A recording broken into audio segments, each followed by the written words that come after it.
नमस्कार, आप देख रहे हैं पंजाब केसरी टीवी और इस वक्त बड़ा मसला गरमाया हुआ है। मेरे साथ इस वक्त मौजूद हैं रंकज वर्मा, जो जमानत पर 1 लाख बॉन्ड पर रिहा किए गए हैं। रंकज, आपको अब आगामी क्या कुछ कार्रवाई कोर्ट में कानूनी तौर पर कही जा रही है?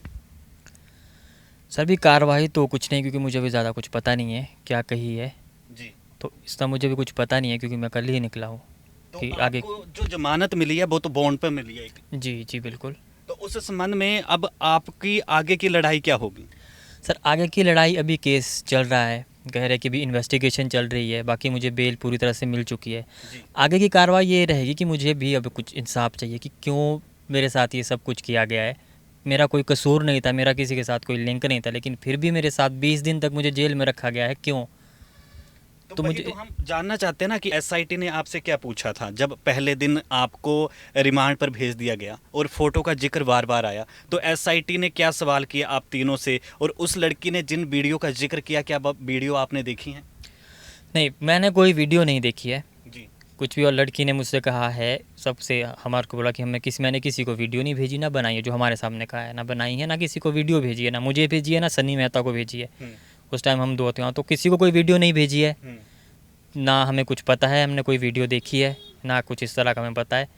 ये इतना बड़ा बवाल किस चीज़ का बना है मुझे नहीं पता, क्योंकि हम लोग अंदर थे तो हमें ज़्यादा कुछ पता है नहीं कि बाहर क्या हो रहा है। पर उसने साफ मना किया है कि मैंने इनको वीडियो नहीं भेजी है। मतलब दोनों को वीडियो नहीं भेजी? जी नहीं, वीडियो नहीं भेजी है। तो लड़की के संपर्क में सनी मेहता कैसे आया?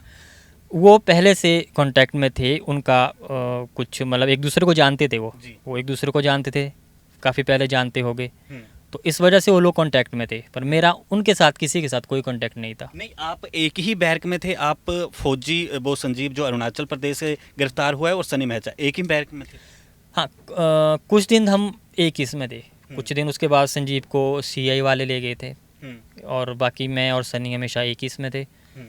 और फिर हार्डली 2 या 3 दिन संजीव, 3-4 दिन संजीव जो फौजी, वो हमारे साथ ही था। तो आप लोगों की इस सब सारे मसले पे अंदर बात नहीं हुई? क्या बात हुई? जी हमारी बात हुई तो संजीव ने मुझे भी उसने ये कहा था कि मैंने फ्रेंड सर्च ऐप से तेरी फ़ोटो उठाई थी, अच्छी लगी थी। बाकी मैं तुझे जानता ही नहीं हूँ, मैंने तेरे साथ क्यों करना था, मैं तुझे नहीं जानता।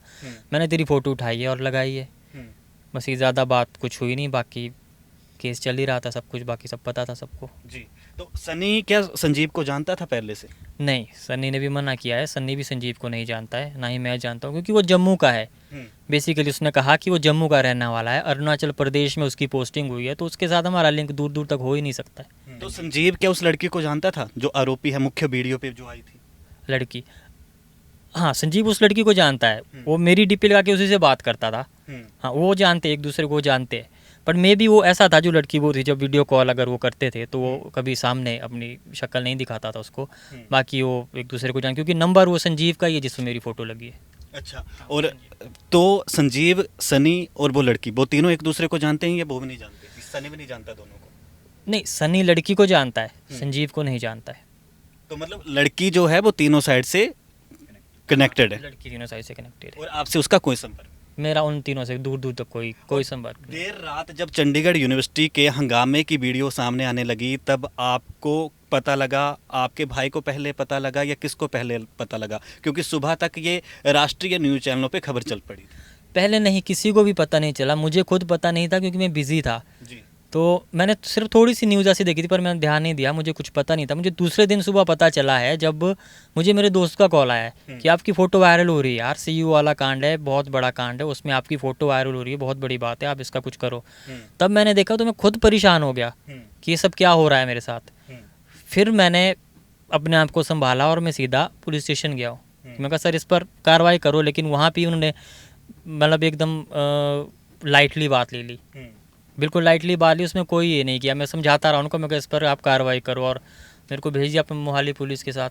और मोहाली पुलिस ने फिर आगे का आपको पता ही, वहाँ पे लड़की से मिलाया, उसने साफ मना कर दिया। उसके बाद मुझे पता नहीं क्या हुआ, और सीधा मुझे कोर्ट में पेश कर दिया गया। लड़की से आपकी कोई बात हुई एसआईटी के सामने? पहले दिन में मेरी बात हुई लड़की से। उसने बोला कि आप जानते हो, मतलब भी डीपी लगाई थी। मैं कहा कभी मेरे से मिले हो आप? मैंने उससे पूछा, बोलो नहीं। जानते हो मेरे को? मैं कहा नहीं। तो उसने साफ मना कर दिया। मैं कहा सर साफ मना कर दिया है, ठीक है। उसके बाद मुझे एक जगह पे रख दिया गया, और उसके बाद सीधा कोर्ट ले जाया गया। तो एसआईटी ने पहले आपसे अकेले में पूछताछ की या सीधे ग्रुप में पूछताछ की? एसआईटी जो बाद में आई थी, एसआईटी ने हमारे से पूछताछ की। पहले सन्नी से पूछताछ की थी, उसके बाद ज़्यादा पूछताछ मुझसे नहीं, मुझसे पूछताछ की। उन्होंने सिर्फ इतना पूछा कि आपको किसी पर शक है कि आपकी डीपी कौन लगा सकता है, या आपकी डीपी कहाँ से लगी है, आपको इसके बारे में कुछ पता है, बस यही पूछे नॉर्मल से। आप लड़की को जानते हो, अगर नहीं जानते, या फिर सन्नी को जानते हो कुछ है, या फिर आपको इनके साथ कोई बातचीत है, ये सब क्वेश्चन पूछे। मैंने मना कर दिया, जो था वो सच बता दिया था। उसके बाद ज़्यादा पूछताछ मेरे से नहीं हुई, क्योंकि ऑलमोस्ट क्लियर ही था सब कुछ। और उस लड़की से आपकी पर्सनली कोई बात हुई? नहीं, पर्सनली उससे मेरी कोई बात नहीं हुई है। पर्सनली जब छानबीन चल रही थी, जब जांच हो रही थी, तब उस दौरान आपकी बात हुई? नहीं, उस लड़की से मेरी कोई बात नहीं हुई उस दौरान। एक बार बात हुई है जब पुलिस वालों ने मिलाया था, बाकी उससे मेरी कभी कोई ऐसी बात नहीं, क्योंकि उसको अलग रखा होता था, हमें अलग रखा होता था, तो कभी बात नहीं हुई, ना मैंने उससे बात की, क्योंकि बात क्या ही करनी थी उस लड़की से। तो फिर ऐसी कोई बात हमारी हुई नहीं वहाँ पे। बाकी उसने कह दिया था कि बहुत जगह उसने बोला, जब और कभी मेडिकल के लिए ले जाते थे, कि मैंने इस लड़के को नई वीडियो भेजी, ना मैं इस लड़के को जानती हूँ, नाजायज़ फंस रहा है बंदा इससे। बस इतना उसने, लड़की ने भी यही बोला है कि मैं नहीं जानती इसको, किसी को नहीं जानती। बाकी मेरी ऐसी और कोई बात नहीं हुई। अच्छा, तो आपका भी क्या मेडिकल हुआ था बाकियों के साथ? हाँ, मेडिकल होता था सबका सर। ठीक है। तो अभी आगामी कार्रवाई कब आपको कोर्ट में दोबारा बुलाया गया? ये मुझे मेरे वकील ही बताया, क्योंकि मुझे भी ज़्यादा पता है नहीं है कि नेक्स्ट जो है कब जाना पड़ेगा मुझे। तो ये मेरे वकील ही बता सकते हैं, उनको पता। उन्होंने कहा कि मैं आपको सब बता दूंगा। अच्छा। जी सर। बाकी बोलो आप बेल पे हो, रेगुलर बेल पे हो, तो टेंशन की ज़रूरत नहीं है। अच्छा जी। आपने कहा जो दलीलें हुई कि एक फ़ोटो थी आपकी, उस फ़ोटो की वजह से ये सारा फसाद हो गया। तो ये फ़ोटो का जो मसला है, ये फ़ोटो कहाँ से आई? क्योंकि एसआईटी की जांच में भी ये सवाल पूछा गया होगा, पुलिस जांच में भी पूछा गया होगा, तो ये फ़ोटो उन लोगों के पास आई कहाँ से? देखिए सर, जब ये 18 तारीख की बात है, जब मैं अपना काम कर रहा था घर पे, तो मुझे मेरे दोस्त का कॉल आया जी। कि ये सीयू जो कांड हुआ है, सीयू कांड कुछ हुआ है, उसमें आपकी फ़ोटो वायरल हो रही है। जी। उस टाइम तक मुझे नहीं था पता कि सीयू क्या कांड हो रहा है, कौन सा कांड है, मुझे नहीं पता था। जी। उसके बाद उनने मुझे जब स्क्रीनशॉट भेजे, तो मैंने देखा कि बहुत बड़ा कांड है, और उसमें मेरी फ़ोटो वायरल हो रही है, और बहुत ज़्यादा डिफेम हो रहा हूँ मैं। तो उसके बाद मैं एकदम से पुलिस स्टेशन चला गया, ढली पुलिस स्टेशन शिमला। तो मैंने वहाँ अपनी एक रिपोर्ट लिखा दी कि मेरी फ़ोटो इस तरह से वायरल हो रही है, बहुत गलत बात है। तो वहाँ पे उन्होंने मोहाली पुलिस को कॉल कर दिया। फिर मोहाली पुलिस मुझे लेने आई, और उन्होंने कहा कि आपको लड़की के साथ हम बिठाएंगे, आमने सामने पूछताछ करेंगे, अगर वो आपको जानती है तो ठीक है, नहीं तो फिर हम आपको छोड़ देंगे। और वो सिर्फ मुझे इन्वेस्टिगेशन के लिए लेके गए थे। वहाँ जाके जब मुझे लड़की से मिलाया गया, तो उसने कहा कि किसी ने डीपी लगाई थी, पर मैं इसको ना जानती हूँ, ना कभी इससे मिली हूँ, ना इस आज से पहले कोई कॉन्टैक्ट रहा है। तो उसके बाद भी मुझे कोर्ट में पेश किया गया। वो क्यों किया गया इसका मुझे नहीं पता, कि कैसा कानून था मुझे नहीं पता, क्यों कोर्ट में पेश किया गया, क्योंकि लड़की ने मना कर दिया था। उसके बाद सन्नी मेहता वहाँ पे मुझे मिला, मैं उसको भी नहीं जानता था, वो भी मुझे नहीं जानता था, वो भी इसी तरह ला गया, उसको भी पता नहीं क्या था उसका, पर वो हम दोनों एक दूसरे को नहीं जानते थे। बाद में जो फ़ोटो की बात आई है, जब फौजी को पकड़ा गया, तो फ़ोटो की बात ये थी कि हो सकता है फेसबुक से ली हो या इंस्टाग्राम से ली हो, क्योंकि दोनों जगह मेरी वो फ़ोटो थी, और व्हाट्सएप पे भी थी एक बार। तो फौजी ने जहाँ तक मुझे बताया कि कोई फ्रेंड सर्च ऐप है, उससे फ़ोटो ली है। तो मे भी हो सकता है उस ऐप से ली हो, या इंस्टाग्राम से या फेसबुक से ली हो, क्योंकि उसमें ही मेरी वो फ़ोटो थी, और उसका मिसयूज़ हुआ है, क्योंकि उसको फ़ोटो अच्छी लगी तो उसने फ़ोटो रख दी, और उसी फ़ोटो को यूज़ करके वो लड़कियों से बात करता था। जी। तो अभी जो जांच हुई है, एसआईटी ने आपसे भी सवाल पूछे होंगे। सबसे पहले मैं आपसे पूछना चाहूँगा कि जो लड़की और जो दूसरा आरोपी है सनी मेहता, फौजी पे आऊँगा उसके बाद, जब आप लोगों की तीनों की बिठाकर जब सवाल जवाब पूछे गए, तो क्या कुछ हुआ? सर, तीनों को बिठा के जब सवाल जवाब पूछे, तो दोनों ने मना कर दिया है कि हम रंकज को नहीं जानते, और ना मैं उन्हें जानता हूँ, हमारा आपस में कोई लिंक नहीं था। तो ज़्यादा सवाल फिर किए भी नहीं, क्योंकि सब कुछ ऑलमोस्ट क्लियर हो चुका था। उन दोनों की आपस में बहुत पहले जान पहचान थी, वो एक जगह के थी, पर मेरा उनके साथ दूर दूर तक लिंक नहीं था।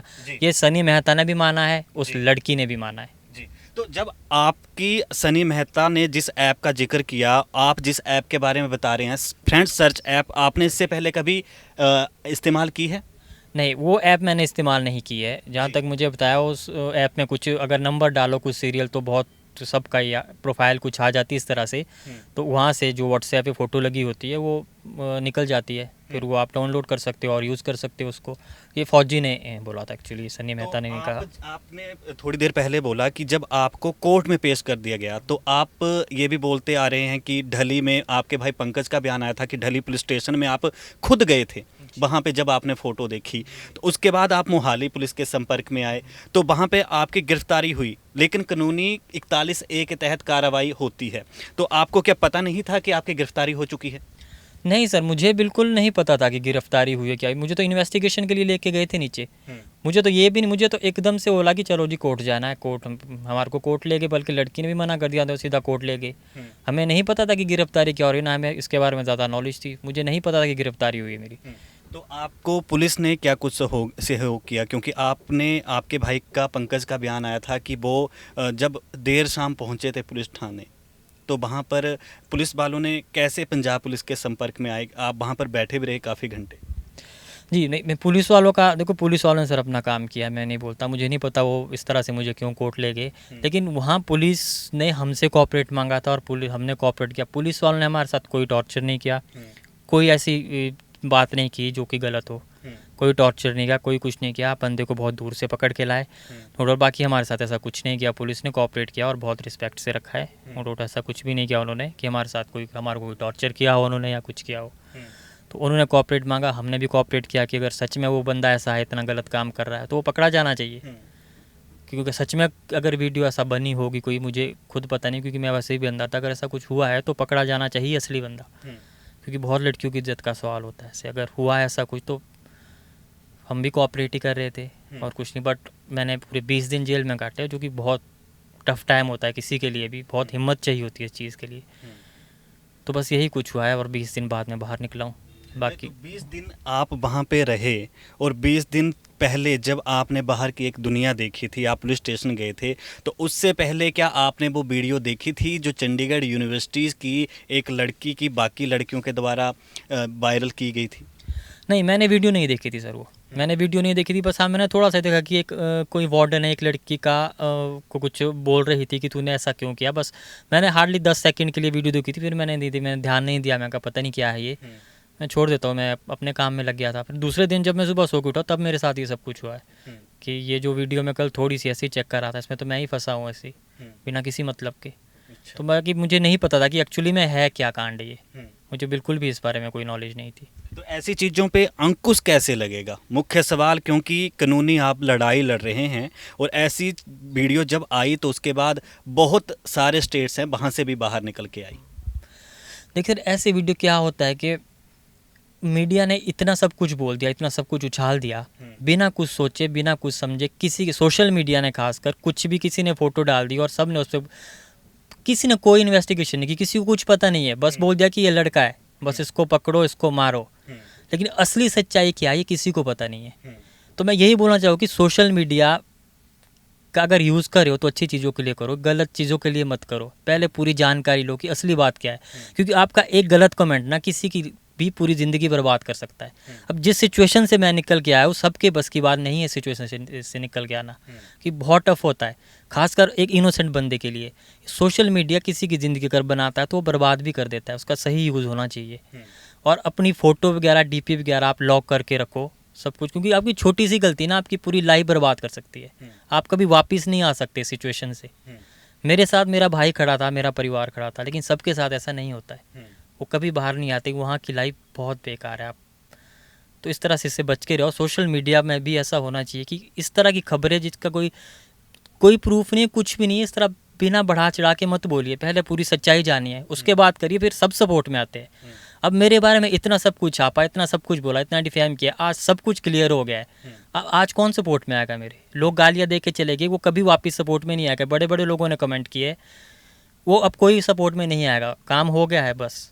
अब जो कुछ होना है वो मुझे बर्दाश्त करना है, मुझे देखना है, बाकी अब किसी को कोई मतलब नहीं है। सब अब अपनी राय दे के चले गए बिना सोचे समझे। चलिए, आपकी एक बात से मुझे बात भी याद आ रही है कि चरित्रहीनता से बड़ी कोई हीनता नहीं होती। तो आपसे क्या चंडीगढ़ यूनिवर्सिटी का कोई अधिकारी, कर्मचारी मिलने आया? जी नहीं सर, मेरे से मिलने कोई भी नहीं आया, ना कोई किसी ने कोई संपर्क किया हो? किसी ने भी कोई संपर्क नहीं किया है, कुछ भी नहीं। मेरा जो पहले मुझे वहाँ पे ये लगा कि शायद पता नहीं मैं कभी निकलूँगा कि नहीं, कहाँ फँस गया हूँ पता नहीं। लेकिन फिर वकील जी है हरविंदर सिंह जोहाल जी, उन्होंने मेरी बात सुनी, उनको मेरे अंदर सच्चाई नज़र आई, उन्होंने मेरे लिए लड़ाई की और उन्होंने मेरे लिए बहुत लड़ाई की है। एक इनोसेंट बंदे को उन्होंने बचाया और बहुत लड़े वो मेरे लिए। हर कोई इस तरह से नहीं करता है और उनने मुझे आज बाहर निकाला है। जी, चलिए रंकज, कुछ अहम सवालों का जवाब देने के लिए बहुत बहुत धन्यवाद। और लगातार इस मसले पर हम नज़र बनाए हुए हैं। अब जमानत पर रंकज रिहा हैं और अब जो इनके ऊपर सवाल उठे हैं, जो इल्ज़ाम लगे हैं, उसको लेकर इन्होंने क्या कहा आपने खुद ही सुन लिया। और एसआईटी और पुलिस ने इनसे क्या कुछ सहयोग की, आगे भी ये सहयोग की बात कर रहे हैं। कैमरामैन रजत के साथ सुनील कुमार, पंजाब केसरी टीवी, चंडीगढ़।